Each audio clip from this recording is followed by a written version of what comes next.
कव्वाला रहे फला कव्वाला रहा है। नौजवान कहता मजा नहीं आएगा जब तक मुकाबले में जवाब देने वाली ना हो। फिर कौम के कुछ बेगैरत लोग आगे पैसों की गड्डी लेके बैठ जाते हैं, जिधर का पल्ला भारी होता है उधर का जवान गड्डी लेके खड़ा होता है और फिर लोग बात करने लगते हैं। आज देखा ठेकेदार के बेटे पे कितना पैसा है, आज पता चला फला पे कितना पैसा है। आग लगे ऐसी दौलत को जो इस्लाम को बर्बाद करने पे तुले है, जो इस्लाम को बदनाम करने पे तुले है। मेरा ऐलान है पैसे वालों से, खुदा ने आपको दौलत से नवाजा है तो अय्याशियों के अड्डों पे न लौटाइए, तमाशों में न लगाइए। खुदा ने आपको दौलत से नवाजा है तो जा पूरी बस्ती में जाके तलाश कर, तेरी बस्ती में कोई बेवा भी रहती होगी, कोई यतीम बच्ची भी होगी। आज तक जिसके दरवाजे पे कोई रिश्ता लेकर के इसलिए नहीं आया कि उसके देने के लिए उसकी माँ के पास कुछ नहीं है। खुदा के वास्ते इस दौलत को उठाओ और गरीबों की झोली में डाल दो। खुदा की कसम अगर तेरी इस दौलत की वजह से किसी गरीब का घर आबाद होगा, अल्लाह उसके सदक़े में तेरी कब्र को जन्नत का गहवारा बना देगा। नारे तकबीर, नारे रिसालत, मसलके आला हजरत मुफ्ती हम्माद साहिब किबला, नारे तकबीर। दिल के फफोले चल उठे सीने के दाग से, इस घर को आग लग गई घर के चिराग से। नियत अच्छी करें हम और इतनी अच्छी नियत कर ले कि बस अगर कभी नियत भी बगड़े ख्याल आए उम्मती किसके हैं। बस इतना सोच लिया करो उम्मती किसके। कयामत का दिन होगा, नफ्सी नफ्सी का आलम होगा, अमल तोड़े जा रहे होंगे। जो जहन्नम के लायक होंगे हुक्म होगा ले चलो जहन्नम में। जब जहन्नमियों को फरिश्ते खींच के ले जा रहे होंगे ना तो कुछ फरिश्ते देख के रोने लगेंगे। तो वो जहन्नमी कहेगा जहन्नम में मैं जा रहा हूँ, तुम्हें दुख किस बात का है, मैं जा रहा हूँ। फरिश्ते कहेंगे तेरे जहन्नम में जाने न जाने से हम पे फर्क नहीं पड़ता, रोना इस बात पे आ रहा है किसकी उम्मत में पैदा हो के जहन्नम में जा रहा है। ये ख्याल रहना चाहिए उम्मती किसकी। और ये जरूरी नहीं है कि शरीयत सिर्फ उलमा पे लागू होती हो, सिर्फ उफ़ाज़ और कुर्रा पे लाजिम हो। शरीयत हर उस शख्स पे लाजिम आती है कि जिसने मोहम्मद अरबी का कलमा पढ़ा है। मैं ज्यादातर नौजवानों से गुजारिश करूंगा खुदारा, अगर दुनिया और आखिरत की कामयाबी चाहते हो तो नीयतें अच्छी कर ले, नीयतें अच्छी कर ले। नीयतें अच्छी होती है तो फिर खुदा की रहमतें साथ दिया करती है, खुदा की रहमतें साथ दिया करती है। और याद रखिएगा अगर आज किसी से कहें भाई झूठ ना बोला करो, कहता मौलाना मुंह बंद रखो, झूठ ना बोले दुकान नहीं चलती है, बिजनेस ठप हो जाएगा, बच्चे भूखे मर जाएंगे। मैं सीधी बात कहता हूँ, रज़ाक दुकान नहीं है, रज़ाक अल्लाह है। रिज़्क कौन देता है? अल्लाह अल्लाह देता, अल्लाह देता। आज मोबाइल नीचे करके भाई डायरेक्ट सुन लो ना। आज जिसके पास मोबाइल है सारे निकाल के बैठ गए, मोबाइलों पर तो सुनते ही रहते हो, आज फेस टू फेस सुने। रिज़्क कौन देता है? अल्लाह देता। सारे बोले कौन? अल्लाह देता। रिज़्क कौन देता है? अल्लाह देता। राज़िक कौन है? अल्लाह है। जिंदगी का मालिक कौन? अल्लाह है। मौत का मालिक कौन? अल्लाह है। रिज़्क का मालिक कौन? अल्लाह है। कौन फाके रखेगा, कौन पेट भर के खाएगा, ये फैसले करने वाला कौन? अल्लाह है। सारे बोले कौन? अल्लाह है। जब रज़ाक अल्लाह है तो फिर अल्लाह की बारगाह में लो लगानी चाहिए। बेशक बेशक। झूठ पे उम्मीद क्यों, मक्कारी पे उम्मीद क्यों? आज हालात क्या ऐसे नहीं है, जिस दुकान पे चले जाओ जो तोल के बेच रहा है वो 900 ग्राम दे रहा है जी, बेशक। और जो तोल के ले रहा है वो 1050 ग्राम ले रहा है। हक बात। ये हमारे तराजू की कंडीशन है। नापने पे आ जाओ, अगर नाप के बेच रहा है तो 90 सेंटीमीटर ले रहा है तो 10 सेंटीमीटर ज्यादा। बाट उठा के तोलने लग जाओ तो 1 किलो के बाट में 950 ग्राम। और अगर कोई अदद की बुनियाद पे बेच रहे, गलत नहीं कह रहा हूं, आमों का जमाना आने वाला है, आगे पीले पीले रखते पीछे काले पीले रखते। आपने सामने से देखो बड़ा अच्छा आम है यार, ले ले। हाँ क्या रेट है? 80 रुपए किलो का दे, एक आगे से 3 नीचे से। अगर खरीदने वाले ना ऐसे नहीं दूंगा। कंडीशन ये कि नियतें बिगड़ गई।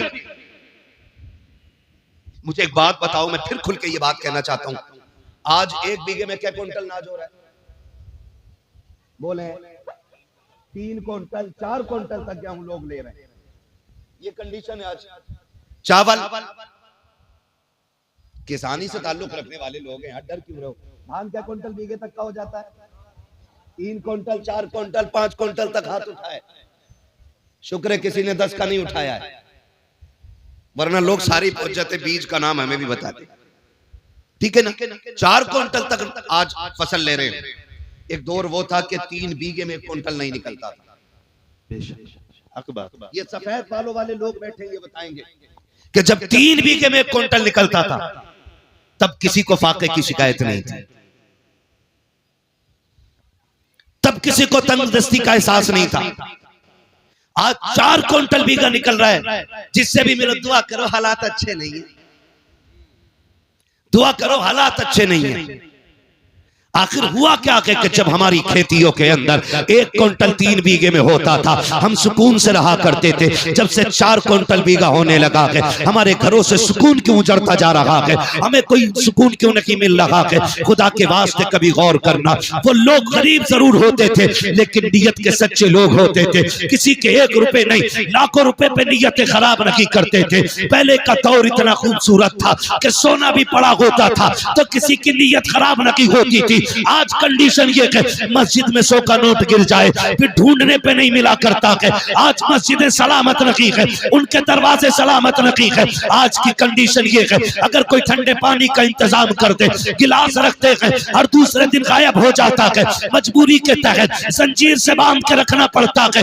मैं पूछना चाहता हूँ हमने किस नबी का कलमा पढ़ा है? हम कौन सी कौम कहलाते हैं? हमारी मस्जिदों के दरवाजे महफूज नहीं है, हमारे समरसेबिल महफूज नहीं है, हमारे मस्जिद के दरवाजों पे रखे हुए फ्रिज महफूज नहीं है। फिर किस मुंह से कहते हैं हम जन्नती है? याद रखिएगा जन्नत तेरे मेरे बाप की जागीर नहीं है। जन्नत उसे मिलेगी जिसे मुस्तफा अता करेंगे और मुस्तफा उसे अता करेंगे जो मुस्तफा के तरीके पे जिएगा। इसलिए बरेली से आवाज आती है आज ले उनकी पनाह, आज मदद मांग उनसे, कल न मानेंगे कयामत में अगर मान। नारे तकबीर, नारे रिसालत, मसलके आला हजरत मुफ्ती हम्माद साइद किबला, नारे तकबीर। वाह क्या बात है, बहुत खूब। इसलिए मेरे भाई नीयत अच्छी करें, नीयत अच्छी करें, अल्लाह बेहिसाब बरकत अता फरमाएगा। सबसे ज्यादा जरूरी है नीयत अच्छी करें। आज तो माफ कीजिएगा खेत में भी जागा तो ऐसे मैंड काट रहे हैं कसम से पता ही नहीं चलता कटी किधर से। कुछ तो जादूगर होते, पानी दिया फटाक से गिर गई। खेत में पानी लगने की देर है मैंड गिर जाती है। ओके दिखाइए भाई हमने फावड़ा कहाँ मारा, अब बताओ कहाँ मारा? पता चला मैंने एक बड़े जानकार बंदे से पूछा ये कैसे गिरती है? बताया ये नीचे नीचे से खाली कर लेते, नीचे पानी दिया फट से गिर गई वो, फिर इतना बढ़ गया 4 अंगल खेत, फिर 4 अंगल खेत। इसमें बरकत, इसमें बरकत नहीं होगी, बोले सारे इसमें बरकत नहीं होगी, और होगी ही नहीं। इसलिए कि बरकतें देने वाला अल्लाह है ना। अगर ये सोचते हो ना कि मैंड से बच्चे पलेंगे, मैंड से बच्चे पलेंगे, तो अल्लाह उन्हें भी रिस्क देता है जो पत्थर के अंदर होते हैं। बेशक कीड़ों को भी अल्लाह रिस्क अता फरमाता पत्थर के अंदर। तो क्या हमें रोजी नहीं दे सकता? जी दे सकता है कि नहीं? दे सकता, वो रोजी हमें भी दे सकता है। नीयत अच्छी नहीं हो, नीयत अच्छी हो तो खुदा की कसम फिर देखे इस्लाम आज भी आगे बढ़ता नजर आएगा। सिर्फ नीयत अच्छी होनी चाहिए, नीयत अच्छी होनी चाहिए। मैं फिर वो बात दोहराऊं कि दिल्ली की जामा मस्जिद का वाकया है ये। दिल्ली की जामा मस्जिद पे फकीर बैठा हुआ था। आज तो बड़ी पगड़ी वालों की नीयत अच्छी नहीं है, आज तो बड़े जुब्बो दस्तार वालों की नीयत अच्छी नहीं है ना। फकीर था, जामा मस्जिद की दिल्ली की सीढ़ियों पे बैठा था। अब चूंकि एक खूबसूरत जगह हमारे मुल्क में तारीखी जगह जामा मस्जिद भी है, ठीक है, यहाँ पे जितनी भी तारीखी मकामात हैं शुक्र है वो सारे मुसलमानों के हैं, सारे मुसलमानों के, क्योंकि हिंदुस्तान मुसलमानों का है, मुसलमान हिंदुस्तान के हैं। बेशक ये बात याद रखिएगा, हमें कभी कोई यहाँ से अलग नहीं कर सकता, यहाँ से अलग नहीं कर सकता, नहीं कर सकता है। ये जितनी भी मुश्किलें आ रही है ना, ये हमारे अपने ही चापलूस मुसलमानों की वजह से आ रही है। जी जो दलाल टाइप के मुसलमान है ना, उनकी वजह से आज उम्मत पे परेशानी आ रही है। बेशक, वरना डॉक्टर इकबाल ने कहा था टल न सकते थे अगर जंग में अड़ जाते थे, पैर शेरों के भी मैदान से उखड़ जाते थे। दश्त तो दश्त है, दरिया भी न छोड़े हमने, बहरे जुल्मात में तोड़ा दिए घोड़े हमने। ये हमारी तारीख रही है। आज 500 रुपए मुसलमान बिक जाता है, झूठी गवाहियां दे देते हैं अपने भाइयों के खिलाफ, झूठी गवाहियां। क्यों? 500 रुपए में तेरे बच्चे पल जाएंगे? क्या गुजारा 500 रुपए में हो जाएगा? अगर गुजारा 500 रुपए में हो तो मुझसे 5000 ले जा, लेकिन अहद कर कभी किसी मुसलमान के साथ गद्दारी नहीं करनी। रोना आता है इन बातों को लेकर के।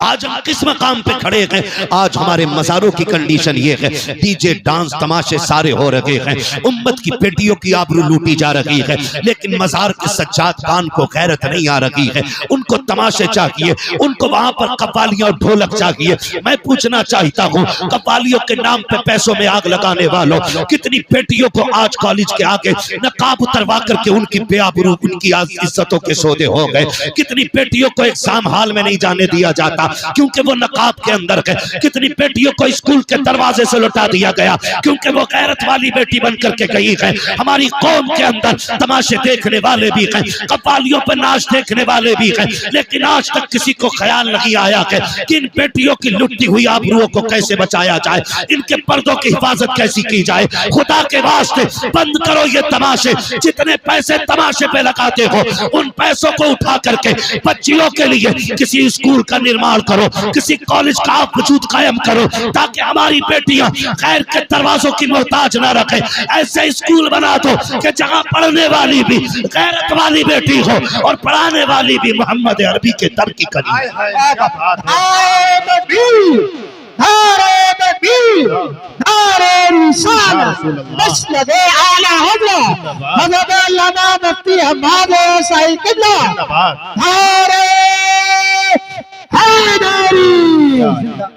बुरा लगता है ना कोई मौलवी कहता है तो कहते हैं जो छोड़ो, ये मौलवियों की बातें ऐसी होती है। नहीं, मौलवी कभी अपनी तरफ से कुछ नहीं कहता है। जबान इसकी होती है, फैसले मुस्तफा के होते हैं। हम अपनी बात करते तो हमें कौन बैठा के पूछता, कौन हमसे सुनता? नहीं जी, अपने उलमा की आप कदर करें, कदर करें। क्या हमारी कौम में ये बेरारवी नहीं है? अल्लाह से ये साहब की उम्र में बेपना बरकत अता करे कि ये यहाँ उर्स के मौके पे जलसे करा रहे हैं। जितने लोग बैठे हैं, कम से कम इन तक दीन पहुंच तो रहा है ना, दीन पहुंच तो रहा है इन तक हुजूर का। कोई बात तो शायद किसी के सीने में असर करेगी। ओ भाई, हम नहीं चाहते आज के बाद किसी बेटी की फिर से आबरू लूटी जाए, फिर से किसी बेटी का नकाब उतरवाया जाए, फिर से किसी बेटी के दुपट्टे खुलवाए जाए सर से। क्यों? क्योंकि हमारे अपने स्कूल नहीं है, हमारे अपने इदारे नहीं है। हमारी बेटियां गैर महफूज हैं। कभी ट्यूशन के नाम पे मारी गई, कभी तालीम की बुनियाद पर उनका इस्तेमाल किया गया। कब बदलेंगे? उर्स हम हल्के कर लेंगे, लेकिन अब बेटियों की इज्जत के साथ खिलवाड़ नहीं होने देंगे। ये हम सब अहद करें। और याद रखिएगा, ये काम किसी एक बंदे का नहीं, हर बंदे का काम है। और ये हर बंदा कैसे करेगा?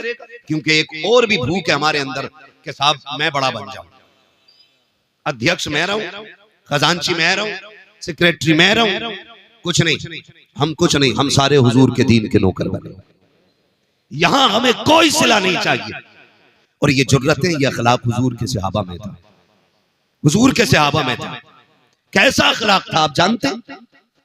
कैसा अखलाक था? जब हज़रत उमर फारूक आजम ने बैतुल मुक़द्दस फतेह किया तो आप गुलाम के साथ जा रहे हैं और आपने बारी मुकर्रर की हुई है कि इतनी देर तू बैठेगा और फिर इतनी देर मैं बैठूंगा। सफर करते करते करते करते जब करीब आ गए ना, तो गुलाम ने कहा हुजूर अब दुश्मनों के करीब है हम लोग, बारी मेरी है, लेकिन आप बैठ जाएं ताकि लोगों को पता चले कि इस्लाम का बादशाह आ रहा है, इस्लाम का खलीफा आ रहा है। हजरत उमर ने कहा चुप हो जा। फरमाने लगे इज्जतें, खिलाफतें ऊंची कुर्सियों में नहीं है, इज्जतें अल्लाह ने मोहम्मद अरबी की गुलामी में रखी हुई है। तो हम ये क्यों कहते हैं यार कि भाई मैं सेक्रेटरी बनूं, मैं सदर बनूं, तब हम कौम के लिए कोई कॉलेज, कोई स्कूल बनाएंगे? नहीं, आपके इलाके में, आपकी बस्ती में जो सबसे बड़ा आलिम है, ये जिम्मेदारी उसकी लगा दे। अगर वो चला भी जाए तो फिर जो उसकी कुर्सी पे बैठे कि अब तेरी जिम्मेदारी है। इसलिए कि उलमा आते जाते रहेंगे, दीन हुजूर का कयामत तक बाकी रहना है। आप तालीम का इंतजाम करें। मान लीजिए एक भाई ने बहन की आबरू के लिए उसके हाथ पीले करने के लिए 10 साल सऊदी में काट दिए और हमारी बेटी किसी गैर मुस्लिम के साथ मुंह काला करके भाग गई, तो ऐसी 10 साल की कमाई का इज्जत बचा पाएगी? बोले बचेगी खानदान की इज्जत, बचेगी गांव की इज्जत? नहीं। पूरी नस्ल की नाक कट जाया करती है। क्यों ना उसी कमाई का 1 साल का हिस्सा हम उठा के ऐसी जगह लगाएं जहां इज्जतें बचती भी रहें, इज्जतें बढ़ती भी रहें। सुभान अल्लाह। ये हमारी आपकी सबकी जिम्मेदारी होनी चाहिए। लेकिन नहीं, ये सोचे तो वो सोचें जो इज्जतदार हों, जिन्हें इज्जत से मतलब ही नहीं है, जिनकी बेटी के दामन पे 70 दाग भी होंगे तो वो जहेज का लेप लगा के हर बेटी को भी आने की ताकत रखते हैं। ये फिक्र तो उस गरीब को होती है ना जिसके पास इज्जत के सिवा कोई दौलत नहीं होती। ये तो वो सोचेगा जिसके दामन में सिर्फ इज्जत ही इज्जत है। बेटी को देने के लिए मर्सिडीज फॉर्च्यूनर नहीं है, बेटी को देने के लिए 4 व्हीलर नहीं है। वो सोचता कि सिर्फ मेरे पास इज्जत रह गई है ताकि ये इज्जत बची रह जाए। खुदा के वास्ते अमीरों से भी गुजारिश है, कमजोरों से भी गुजारिश है, ताकतवर लोगों से भी गुजारिश है, पूरी कौम की इज्जत का सरमाया आज हमारी निगाहों के सामने है। अगर अब भी हमने अपनी कौम को नहीं संवारा, इसकी सही से तामीर नहीं की, तो आने वाले 10 सालों में जो कौम का हाल होने वाला है उस हाल पर रोने के सिवा हमारे पास कुछ रह नहीं जाएगा। ओ खुदा के वास्ते ऐसे तामीरी अड्डे बना दो, ऐसी तामीरी इदारे बना दो कि हमारी बेटियों को गैर का मुंह देखना ना पड़े। अरे बेटियों की बात तो छोड़ो, अगर बेटों को भी तालीम देनी होती है हम गैर के आगे गधे बन के खड़े होते हैं, 10-5 लाख डोनेशन देते हैं, तब जाके हमारे बच्चों को एक अच्छी यूनिवर्सिटी में एडमिशन मिलता है। उसके बाद भी सीट के लिए हाथ बांधे खड़े रहते हैं। कब तक गुलामी करते रहोगे? कब तक दूसरों के तलवे चाटते रहोगे? बंद करो ये तमाशों की महफिलें, आगाज करो तालीम के मयार इदारों का और ये जमाने को बता दो हम मोहम्मद अरबी के गुलाम हैं, ना कल किसी के मोहताज थे, ना आज किसी के मोहताज हैं। खुदा ने मुस्तफा के गुलामों को वो ताकत बख्शी है कि हम जब चाहे जहां चाहे वहीं से खड़े होकर के अपनी कौम की मयार का आगाज। वाह वाह। नारे तकबीर, नारे रिसालत, मसलक आला हज़रत जिंदाबाद जिंदाबाद। तो याद रखे क्या कहने मुफ्ती साहब? दीन की जिम्मेदारी हर मुसलमान की है। मिंबर से लेके नीचे तक, पीर से लेके मुरीद तक, उस्ताद से लेके शागिर्द तक, बाप से लेके सलामत रहे, बाप से लेके बेटे तक, सब पे लाजिम है। और दीन की जिम्मेदारी सबको करनी चाहिए। पूरी कोशिश रहे जिस जगह पे बैठे हो ना, मैं बड़े फख्र से कहता हूँ इस जमीन पे ना आज सिलसिले कादरिया, चिश्तिया, नक्शबंदिया, सोहरवर्दिया, चारों बड़े सिलसिलों का फैजान जारी हो सारी है।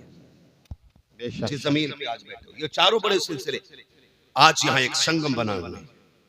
यहाँ पे कादरी सिलसिले का फैजान भी है, यहाँ नक्शबंदी का भी है, सोहरवर्दी का भी है, सिलसिले चिश्तिया का भी है, चारों सिलसिलों का फैजान जारी है।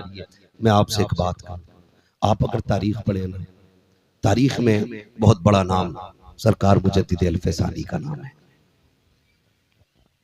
समझ रहे मेरी बात? जी मुझे बात याद आ गई तो कह रहा हूँ, दीन की जिम्मेदारी हर बंदे की है। कौन? मुजद्दिद अल-फैसानी। जब अकबर जैसा मनहूस बंदा खड़े होकर के दीन इलाही की बुनियाद डालता है। और याद रखिएगा, दुनिया को बता दो और आप भी ईमान मजबूत कर लें कि ये इस्लाम है, लावारिस नहीं है। जब जरूरत पड़ेगी अल्लाह फिर से कोई सलाहुद्दीन अय्यूबी पैदा फरमाएगा, फिर से इसी इस्लाम के अंदर मुजद्दिद अल-फैसानी आएगा। आप देखना ये दीन लावारिस नहीं रहना, इस दीन पे मुस्तफा का बड़ा खास करम है। समझ रहे ना मेरी बात? तवज्जो है सारे लोगों की। पढ़े मुजद्दिद अल-फैसानी को। अकबर ने दीन इलाही की बुनियाद रखी, माज़अल्लाह उसने जो रस्म पैदा कर दी थी, हद तो ये हो गई थी कि लफ्ज़ मोहम्मद नाम रखने पे पाबंदी लग गई थी। मोहम्मद नाम रखने तक पे पाबंदी लग गई थी। बहुत सारी बातें हैं, अगर फर्दन फर्दन जिक्र करूं बड़ा वक्त लगेगा।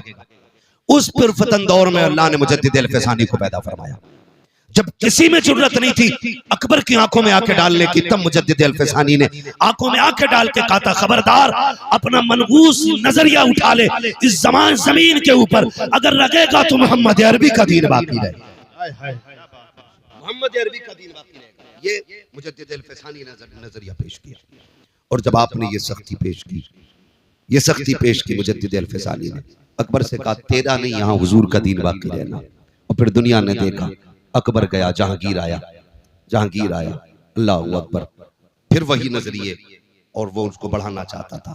तो फिर मुजद्दिद अल-फ़सानी ने उसके खिलाफ जबान खोली, जेल डाला गया। जेल क्यों जानते हो?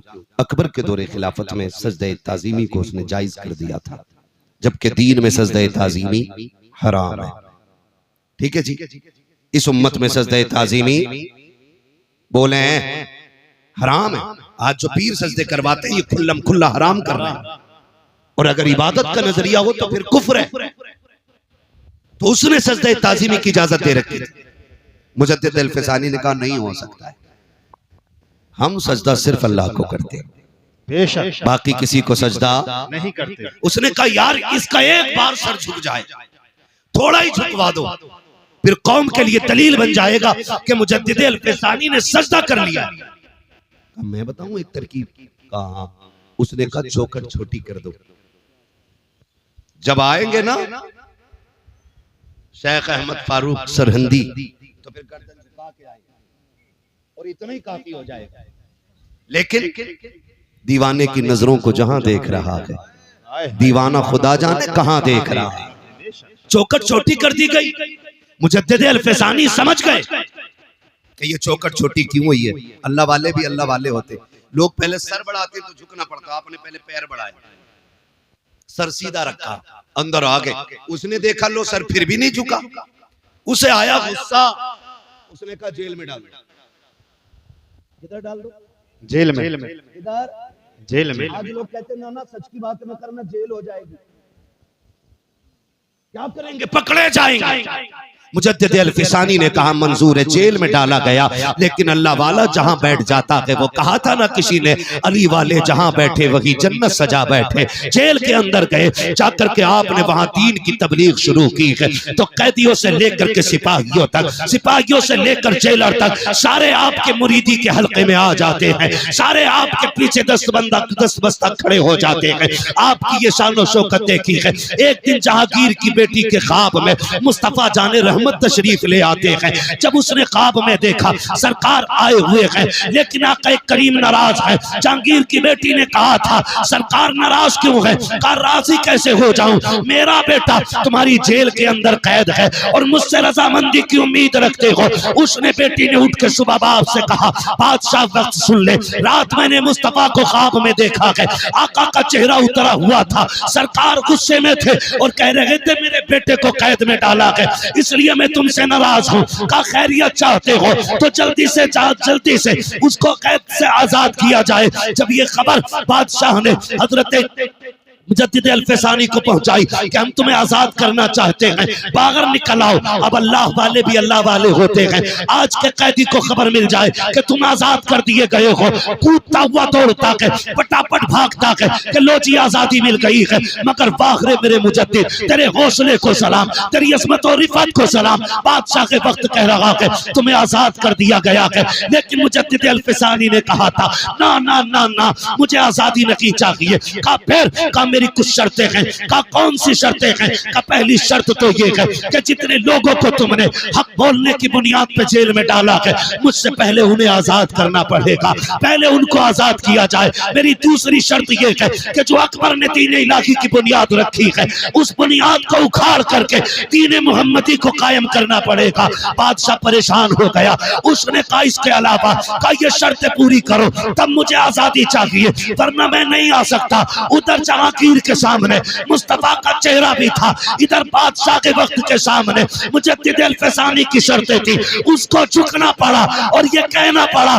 बादशाह ने कहा था ओ मोहम्मद अरबी के गुलाम आजा, कुर्सी तो मेरी है लेकिन हुकूमत आज से इस जमीन पे तेरी चलाई जाए। सुभान, नारे तकबीर, नारे तकबीर, नारे रिसालत, नारे रिसालत, उर्से मुक़द्दस, नारे तकबीर। सारे बंदों पे जिम्मेदारियां हैं दीन की, सारे अपनी जिम्मेदारी समझे। जहां जितना जिसका काम पड़ जाए और जितना हुजूर के दीन के काम कोई आ जाए बस उतना ही अपने आप को खुश नसीब समझे। ये नहीं है कि आप हज करके आ रहे हो, 3 हज करिए, कह रहे अल्लाह का शुक्र है मौलाना इस साल में 6 उम्रे करे, 6 नहीं 8 कर ले। लेकिन अगर तेरे पड़ोस में कोई गरीब भूखा सो रहा है तो बता तेरे उम्रों का क्या बनेगा। मुझे बताना, अगर तेरे पड़ोस में कोई यतीम बच्ची गुर्बत की बुनियाद पे जिसके बाल सफेद हो गए तो अल्लाह कयामत में तेरे उम्रों पे तुझे जन्नत का टिकट देगा।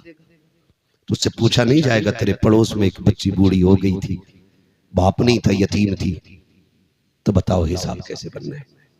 इन वलियों के आस्थाने पे आने का फायदा यह है कि हम इनकी जिंदगी को अपनी जिंदगी के साथ मिला करके देखें कि हमारी जिंदगी में और इनकी जिंदगी में कितना बड़ा फर्क है।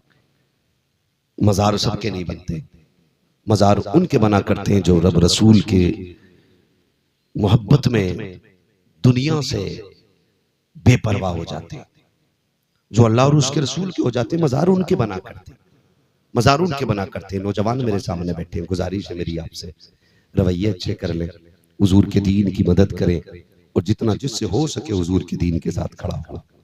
ये आज की सबसे बड़ी जरूरत है। और आखिरी बात कह दूं, अपनी सफों में मोहब्बतें पैदा करो, झगड़ों से निकलो, इत्तेफाक पैदा करो। ये जो मेड़े काट काट के लड़ाइयां मार रखी हैं ना, ये जो बीघे और बीसों के झगड़े बंद कर दो। आज तक कभी किसी का भला पूरा नहीं हुआ है। 100 बीघे वाला भी गज भर कब्र में लेटा है, 2 बीघे वाला भी लेटा है। बता, अगर तूने 2 बीघा 4 बीघे किसी की मार के अगर जमीन बढ़ा भी ली तो तेरी कब्र में कौन सा अलग से तख्ता लगेगा। अगर जमीन की कसरत कब्र के रुतबे बुलंद करती तो मैं भी कहता 2-4 बीघे मेरे लिए भी हड़प लेना।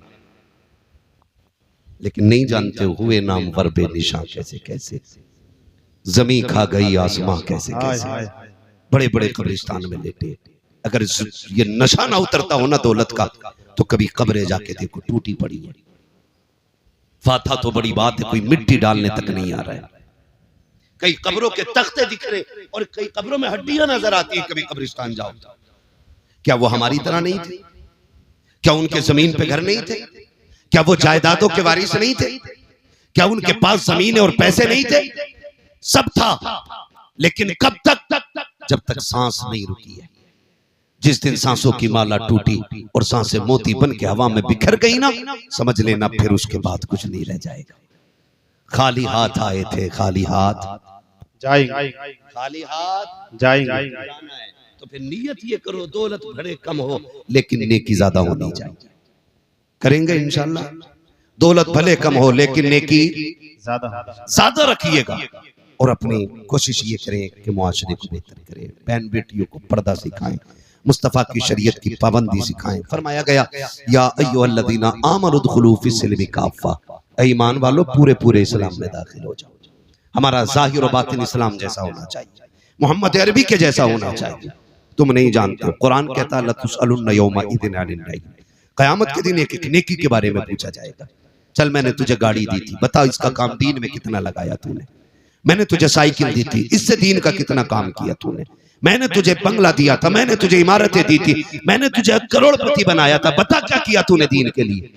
फिर हिसाब लगाना है, कितना पैसा तमाशे पे लगा के आए, कितना पैसा ढोल तमाकों पे लगा के आए, कितना पैसा रब के कुरान के लिए लगाया गया, कितना पैसा दीन के लिए लगाया गया। एक एक रत्ती रत्ती का हिसाब होना है। सारी फिर तैयारी करें अपनी अपनी, और इन बुजुर्गों से चूंकि हमारे पुराने रिश्ते रहे हैं, इसलिए कि अल्लाह ने वली अहले सुन्नत में पैदा किए हैं और अहले सुन्नत ही के अंदर अल्लाह ने अल्लाह वाले अता किए। ये याद रखिएगा, इनसे हमें जुड़े रहना है और जुड़ने के साथ साथ इनकी जिंदगी पे फोकस करना है कि ये वली कैसे बने। क्या बेटे की शादी पे डीजे बजवाया था या बारात को खड़े होकर खाने खिलवाते थे? ये इनके मजार से आवाज आएगी बकलूल, विलायत डांस करने से नहीं मिलती है। विलायत रब को रात को रब की बारगाह में मुसल्ले पे खड़े होकर आंसू बहाने से मिला करती है। दिन में रोजे रखने से विलायत मिलती है, कुरान पढ़ने से विलायत मिलती है। ये सारी चीजें वो तब अल्लाह वली बनाया करता है। तो इसलिए मेरी गुजारिश है, बुजुर्गों की जिंदगी को अपनाओ, कुरान के करीब हो जाओ, मस्जिदों के करीब हो जाओ, मुसल्ले बिछाने के आदी हो जाओ, रब को रो के दिखाने के आदी हो जाओ। वक्त कट गया है, मौतें हो रही, अब तो होलसेल में हो रही। पहले इक्का दुक्का होती थी, अब थोक में हो रही है। पूरी पूरी गाड़ी साफ हो जा रही। हाँ, बारात से लौट के आ रही थी गाड़ी, 9 मरे उसके अंदर। क्या है ये? क्या है, किसी बुजुर्ग से कहा था नसीहत फरमा दे, उन्होंने कहा था चल तुझे क्या नसीहत करे, कहा कभी जनाजे देखे, कहा हाँ, कहा जिसे जनाजों से नसीहत हासिल नहीं हो सकी उसे तकरीरों से क्या नसीहत मिल सकती है। जनाजे देखकर नसीहत हासिल करें। एक दिन हमें भी आना है, कह रहा जल्दी लेके चलो, मर गए फना साहब, जल्दी लेके चलो। इसे तू नहीं लेके जा रहा, ये तुझे लेके जा रहा है कब्रिस्तान। इसे तुम नहीं लेके जा रहे हो, ये तुम्हें लेके जा रहा है और ये तुम्हें दिखा रहा है देखो आज मैं आया हूं, कल तुम्हें यहां आके लेटना है। एक बल्ब कमरे का फ्यूज हो जाए तो जब तक लाइट का इंतजाम नहीं कर लेता घुसता नहीं कमरे के अंदर। वो कब्र वो ठिकाना जहां कोई कुमकुमा भी नहीं है, एक चिराग भी नहीं है, फिर अंधेरा होगा ना। डर क्यों रे, बोलो ना, अंधेरे का घर है ना, फिर चिराग जलाया हमने। तैयारी की कोई क्या तैयारी की, जो होगा देखा जाएगा। मौलवियों की बातें ऐसी रहती हैं, मस्जिद से निकल के कह रहा है सब ठीक है लेकिन इमाम साहब का पैर हिल गया था, इमाम साहब की किरात सही नहीं है, मजा नहीं आ रहा, मजा। ये मस्जिद से निकल के कह रहा है, जिसे बिस्मिल्लाह याद नहीं वो इमाम की किरात को गलत कह रहा है। हाँ, और मालूम है ये क्या क्यों रहा है, मजा नहीं आ रहा, इसके बेटे की फाता में इमाम साहब लेट हो गए,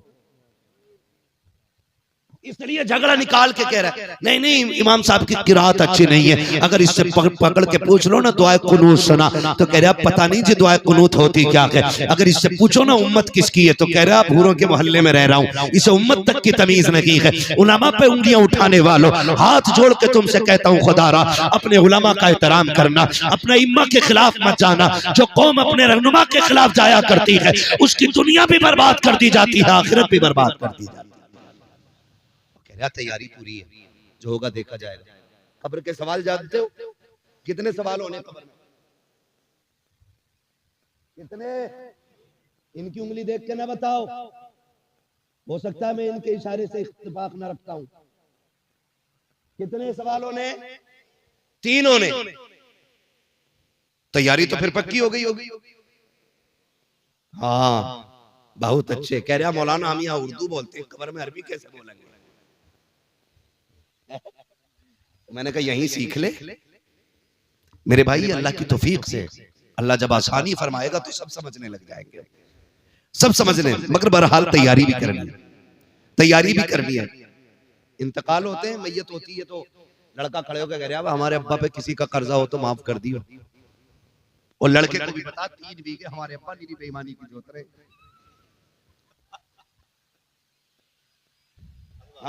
हक बात पता होता लड़के को अब्बा बेईमानी की जोत रहे, और कह के गए थे इसके कागज दबा के रखना, और रस्मन कह रहा अब्बा ने किसी का लिया हो तो दे दियो, माफ कर दियो। पहले कह भाई मेरे अब्बा पे 3 बीघे बेईमानी की थी वो ले लो नहीं चल के। उससे कहते हैं तो कह रहा वो तो अब्बा ने तो बेईमानी करी थी, मैंने तो नहीं करी, हिसाब अब्बा देंगे मैं क्यों दूं। ये कंडीशन हमारे बाप से मोहब्बत की है हमारे। कब्र पे खड़े हो कह रहा किसी का हक मारा हो तो माफ कर देना। तुम्हें पता है आज तुम्हारी माफी से कुछ नहीं होने वाला है, आज तुम जितने चाहो हाथ जोड़ लो, अब किताब बंद हो गई है, अब इसका रजिस्टर बंद किया जा चुका है, अब तेरी माफी से क्या होने वाला है। ये फिक्र तो मरने वाले को मरने से पहले होनी चाहिए थी। आज बेटा खड़े होकर कह रहा मेरे बाप ने किसी का दिल दुखाया हो तो मेरे बाप की तरफ से मैं माफी मांग रहा हूँ। खुदा के वास्ते तुम्हें पता के जरा बताओ तो सही, जब तेरे बाप ने पैसे वाला था, नेता था, उसने गरीब के चौक में थप्पड़ मारा था, उसकी इज्जत तो मिट्टी में मिल गई थी। आज उस थप्पड़ का जवाब तू क्या दे सकता है? उस थप्पड़ की कीमत क्या तेरे तो जुमले हो जाएंगे? तेरे बाप ने कल गरीब को अपनी सफ से उठा के कहा था ये तेरे बैठने की जगह नहीं है। जब दावत में अमीर और गरीब जगह बैठ करके खा रहे थे, तेरे बाप ने गरीब की कलाई पकड़ के कहा था वो देख टाट बिछा हुआ के यहाँ कैसे आके बैठ गया, वो जो सिल्लत उठानी पड़ी थी गरीब को, क्या तेरे दो जुमले उस गरीब की इज्जत इज्जत के सौदे की भरपाई कर सकते हैं। आज जो रस्मन तुम कह रहे हो मेरे बाप से जो गलती हो गई है माफ कर दिया जाए, अब कुछ नहीं होने वाला है। मसीहत का नकीब आवाज दे के कह रहा है, नादान खैरत कर, आज तेरी तौबा से कुछ नहीं होगा। इसको जीते जी गरीब से माफी मांगनी थी, इसको जीते जी गरीब को राजी करना था, जिस कमजोर को इसने सताया था उससे माफी मांगनी थी। अब माफी के दरवाजे बंद हैं, अब आ रहा है कब्र में, अब एक एक लम्हे का हिसाब लिया जाएगा, एक एक थप्पड़ का बदला लिया जाएगा। इसके सितम से जो गरीब रोया था एक एक आंसू का बदला लिया जाएगा। मालिक बता तो सकी कभी इसको जन्नत दी जाएगी, तब मसीहत का नकीब कहेगा इसको ताकत पे भरोसा था लेकिन गरीब को खुदा पे भरोसा था। गरीब आज का दिन सब्र कर रहा था कि कभी मैं भी कब्र जाऊंगा, अपने रब से इसकी शिकायत करूंगा। अब मैं गरीब के करीब हो गया हूँ, गरीब मेरे करीब हो गया है, अब तेरी माफी से नहीं बल्कि उस वक्त तक इसे जन्नत नहीं दूंगा जब तक एक एक आंसू का बदला नहीं दिला दूंगा। इसलिए खुदा के वास्ते कब्र पे खड़े होकर के माफी से कुछ नहीं होने वाला है। अगर भलाई चाहते हो जीते जी माफी मांग लो ताकि अल्लाह तुम्हारी कब्र को जन्नत की क्यारी बना दे। नारे तकबीर, नारे रिसालत, नारे वसीयत, वर्षे मुकद्दस हमें अल्लामा मुफ्ती हमाद साहिब मुरादाबादी जिंदाबाद। वो जो है सारे लोग करेंगे इंशाल्लाह जीते जी। एक बात में हम बहनें भी बैठी हुई हैं, थोड़ी सी सुन लें। मैयत का वक्त आता ना, मरने के बाद मरवे के कपड़े खसोट लेती है, हाय जी माफ कर जाओ। मरने के बाद उसके कपड़े फाड़ रही है, जो गलती हो गई माफ कर दो मेरी बहन मेरी बेटी, अब तो वो मर चुका है, अब जितना चीखना चाहे चीख ले, कुछ नहीं होने वाला है। काश ये माफी तूने उसकी जिंदगी में मांग ली होती। शोहर से मरने के बाद माफी औरतें पकड़ के लाती है, पैर चूम ले। जिसने जिंदगी में कभी शोहर के हाथ नहीं चूमे, मरने के बाद पैर चूम रही, दम निकलने के बाद कह रही है माफ कर दिया जाए। मेरी बहन बेटी सुन, तू कितनी शर्फ वाली है तू जाने या खुदा जाने, लेकिन कायनात में एक बहुत बड़ी शर्फ वाली जात को सैयदा कायनात खातून जन्नत फातिमा ज़हरा कहा जाता है। मेरी बेटियों अपनी जिंदगी को जरा देखें और खातून जन्नत की जिंदगी को देखें। खातून जन्नत की वो जात है जिसने शोहर से पूरी जिंदगी कभी ऐसा सवाल नहीं किया जिसको लेकर के शोहर परेशान हो जाता। जब सैयदा कायनात के विसाल का वक्त आया ना, तो कहती है अली दो बातें सुन ले। हजरत अली ने कहा था क्या बात है? झोली फैला के कहा था अली आज फातिमा कुछ मांगना चाहती है। तब मौलाए कायनात ने कहा था खातून आज तक कुछ मांगा नहीं, मांग। झोली फैला के कहती है अली कोई गलती हो गई हो तो माफ कर दिया जाए। ये जुमले खातून के थे, जौजा के थे हजरत अली के, और आंसू हजरत अली के निकल आए। आप कहते हैं कैसी बात कर रही हो, जितने साल मेरे साथ गुजारे कभी शिकवा जबान पे नहीं आया, आज तक कोई दुख नहीं पहुंचा मुझे, किस चीज की माफी मांग रही हो? तो खातून जन्नत ने कहा अली हो सकता है कभी तुमने मुझे खाना बनाने का हुक्म दिया हो, मुझे बनाने में देर हो गई, कभी तुमने कपड़े उतार के धुलने को कहा और मुझे धुलने में देर हो गई हो। अली हो सकता है कोई काम का तुमने हुक्म दिया हो और मुझे करने में देर हो गई है, इसलिए अली आज मैं उसकी माफी चाहती हूँ। हजरत अली रो देते, कहते फातिमा तू माफी ना मांग, आज अली को माफ कर जा। कहा फातिमा आप मेरे शौहर है, मेरे सरताज है, मुझे शर्मिंदा ना करें। कहा क्यों? मुझे डर लग रहा है कहीं ऐसा ना हो मुस्तफा खड़े हो और खदीजतुल कुबरा भी हो और फातिमा तुम भी हो, कहीं ऐसा ना हो हुजूर मुझसे पकड़ के कहे मेरी बेटी फातिमा पूरी जिंदगी तेरे घर पेट भर के खाना ना खा सकी। अगर ये बात हुजूर ने कहती तो मैं क्या जवाब दूंगा? फातिमा तू बता, तू भी मुझसे राजी है कि नहीं? मैं अपनी बहनों बेटियों से कहना चाहूंगा, बहनों बेटियों जिंदगी 4 दिन की है, जवानी 30 साल की है, ये रंग बिरंगी जिंदगी के 30 साल है, इनको गुजरने में वक्त नहीं लगता है। इंतजाम अंजाम आखिर मौत है, ठिकाना आखिर कब्र है। मेरी बेटी ये 30 साल संभल के गुजार ले, सिर्फ 30 साल संभल के गुजार ले, और फिर शोहर के साथ साबिरा और शाकिरा होके कब्र में आ। तेरी कब्र पे अजान ना भी पड़ी जाएगी, अगर तू साबिरा बन के कब्र तक आएगी तो रोशनी का इंतजाम करके जन्नतुल बकी से खातून जन्नत फातिमा ज़हरा आ जाएगी। ये हर बेटी से मेरी गुजारिश है कि अपने शोहर का एहतराम करे। हर भाई से मेरी गुजारिश है जीते जी अपने भाइयों से माफी मांग ले, वरना ऐसा ना हो कि मौत आ जाए और हमें माफी मांगने का वक्त ना मिल सके। मैं अक्सर एक बात कहता हूँ, उजाले अपनी यादों के हमारे साथ रहने दो, न जाने किस गली में जिंदगी की शाम हो जाए। अल्लाह हमें हुजूर की जिंदगी के वो रोशनी अता करे कि जिस रोशनी में हम अपनी जिंदगी को हुजूर की जिंदगी की रोशनी के मुताबिक गुजारने की कोशिश करेंगे इंशाअल्लाह। माफ करेंगे एक दूसरे को इंशाअल्लाह, अच्छी रखेंगे इंशाअल्लाह। अगर रिस्क में तंगी आएगी, ब्याज लोगे नहीं, रिश्वत लोगे नहीं, हराम लोगे नहीं, अगर तंगी आ जाए मुसल्ला लेंगे, मस्जिद की तरफ जाएंगे इंशाअल्लाह। और जब दुनिया सोती होगी मुसल्ले बिछाएंगे, वो झोली फैला के कहेंगे या करीम या रज़ाक, तेरी चौखट पे आ गए भर दे झोली।